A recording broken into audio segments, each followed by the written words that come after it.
Le continent africain en long, en large et sous tous les angles avec le 24 heures Afrique. Bonsoir, heureux de vous retrouver avec un rendez-vous du jour qui mettra l'accent d'abord sur le conflit au Soudan avec des violents affrontements à Khartoum ainsi que d'autres régions lesquelles redoublent d'intensité, en particulier au Darfour. Plus de 500 morts et 10 fois plus de blessés selon des bilans, disons-le, nettement sous-évalués. Les appels au calme sont inaudibles. La crise endémique risque de laisser des traces béantes sur un pays déjà meurtri. Depuis son indépendance, c'était en 1956, l'ONU s'attend à plus de 800 000 personnes cherchant refuge dans les pays voisins comme l'Égypte, le Tchad, l'Éthiopie ou la Centrafrique. Ceux qui restent sont confrontés à des pénuries d'eau, d'électricité et de nourriture. Et pour rien arranger à l'affaire, la température de Khartoum tutoie actuellement les 40 degrés. Malgré la trêve, les combats se poursuivent entre factions militaires rivales à Khartoum. Depuis plus de 2 semaines, la situation humanitaire se dégrade tandis que les Soudanais payent le plus lourd tribut des violents affrontements. Le Haut Commissariat aux droits de l'homme des Nations Unies pour les réfugiés tire la sonnette d'alarme et dénonce des conditions de vie lamentables qui pourraient forcer quelques 800 000 personnes à quitter le Soudan. Vous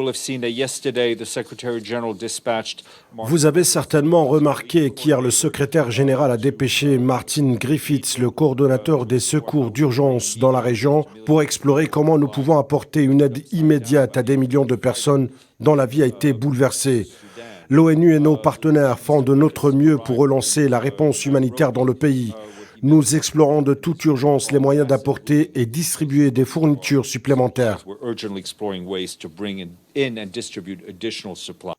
Pour l'Organisation mondiale de la santé, la crise sanitaire est désormais passée à l'état de catastrophe. En chiffre, environ 61% des instituts médicaux de Khartoum ont cessé de fonctionner pour les raisons que j'ai mentionnées. En plus des attaques militaires directes, de l'occupation militaire de ces instituts et du licenciement de leur personnel. 23% des hôpitaux de Khartoum fonctionnent partiellement et 16% travaillent à pleine capacité. Raids aériens, tirs et explosions ont de nouveau retenti ce matin dans la capitale Khartoum. L'état d'insécurité qui règne risque d'aggraver une situation déjà chaotique.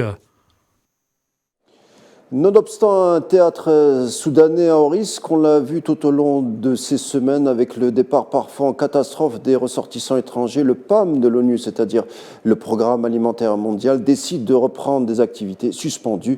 On le rappelle, après la mort de 3 de ses membres, une aide internationale vitale et urgente, en dépit des risques, au sein d'une contrée où près de 8 millions de personnes, notamment au Soudan du Sud, qui seraient menacées de famine. Nariman Zakar. Le conflit au Soudan a contraint plus de 100 000 personnes à fuir vers les pays voisins qui font face depuis presque 3 semaines à une importante crise de réfugiés. Les combats bloquent les voies d'acheminement de l'aide humanitaire dans un pays où les 2/3 de la population dépendent déjà d'une aide extérieure. De son côté, le Programme alimentaire mondial des Nations Unies a décidé de reprendre doucement ses activités après les avoir suspendues le 16 avril dernier suite à la mort de 3 membres de son équipe lors d'affrontements entre l'armée soudanaise et les forces paramilitaires de soutien rapide. Pour que l'aide humanitaire atteigne les personnes qui ont le plus besoin, nous devons avoir un accès sûr. Certains de nos collègues ont été pris dans la ligne de feu et ont malheureusement perdu la vie. Et comme vous pouvez l'imaginer, nous avons dû suspendre nos opérations pour évaluer s'il est sûr pour nous de rejoindre les gens qui sont dans le besoin. Et je crois que beaucoup d'organismes humanitaires, l'ONU et d'autres partenaires font face aux mêmes défis. Cette perturbation a donc été massive et je pense que beaucoup d'organismes ont dû suspendre complètement leurs activités. Nous commençons à peine à voir comment nous pouvons atteindre les personnes qui se trouvent dans des endroits relativement plus sûrs.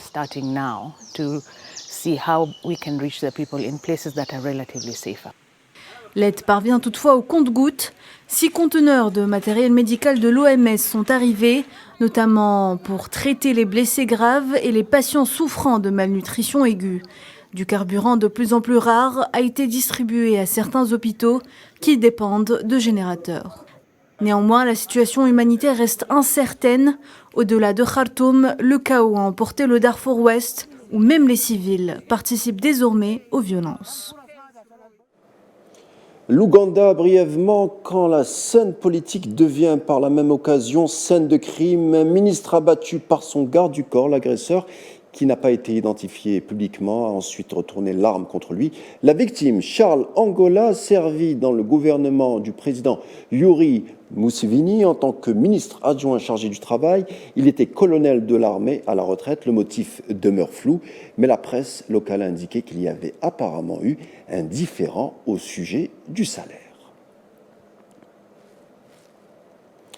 Cameroun, 3 soldats en patrouille et un civil ont trouvé la mort hier dans une embuscade tendue par des séparatistes présumés dans la région anglophone du sud-ouest du pays. La patrouille a été prise en embuscade dans la localité de Matouké, indiquait un responsable militaire local cité par des médias.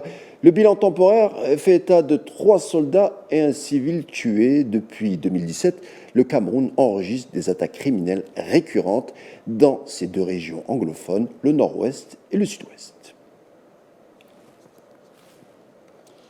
Tout autre sujet pour conclure notre rendez-vous du jour, il sera question du racisme dans le monde du sport et plus exactement le football européen. Les binationaux algériens ou autres paient parfois le prix fort de leur choix d'avenir en sélection. Le dernier en date, le joueur de la sélection algérienne des moins de 17 ans, Younes Ben Ali, ne figurant plus dans l'effectif du club français, le FC Nantes. La décision est sans appel, rupture de contrat, même si le club de son côté fait valoir ses arguments. À vous de juger avec Faisal Salah. Non au racisme. Pourquoi faire des campagnes anti-racisme? Où sont passées les valeurs du sport et du football? Le respect de l'autre, le droit d'exister et la diversité sont bafoués. La liberté de choisir une destination sportive est devenue pour la majorité un parcours du combattant. L'histoire retiendra que plusieurs joueurs ont payé les frais de leurs décisions. Le football est un spectacle censé être rassembleur et fédérateur, tout comme la musique. Aucune frontière n'est tolérée. Les binationaux à leur tête, les joueurs africains, souffrent car leur avenir sportif est hypothéqué et mis en jeu en raison de la discrimination de leurs responsables en coulisses et des supporters sur les terrains. Certaines fédérations tentent tant bien que mal de lutter contre le racisme et la discrimination, à l'image de la Première Ligue qui a autorisé les arbitres à marquer une pause pour les joueurs musulmans puissant rompre le jeûne pendant le mois béni du Ramadan.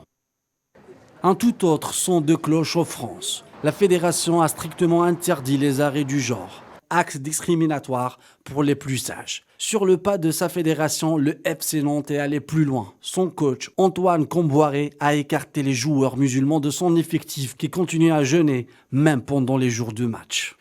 Mais simplement, donc, quand tu ne manges pas avec moi, tu n'es pas dans le groupe, tu n'es pas sélectionné. Le cas le plus flagrant, l'international algérien Juan Hadjem.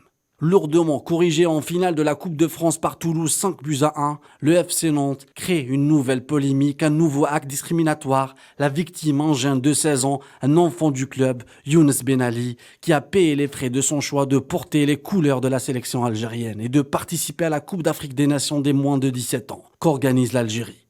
Le FC Nantes a résilié le contrat du jeune sous prétexte que le tournoi est en dehors des dates FIFA. Le club n'a pas donné son accord, certes, mais reste qu'il n'a jamais apprécié aussi sa culture et sa religion. Une culture que partagent nombreuses stars du football mondial.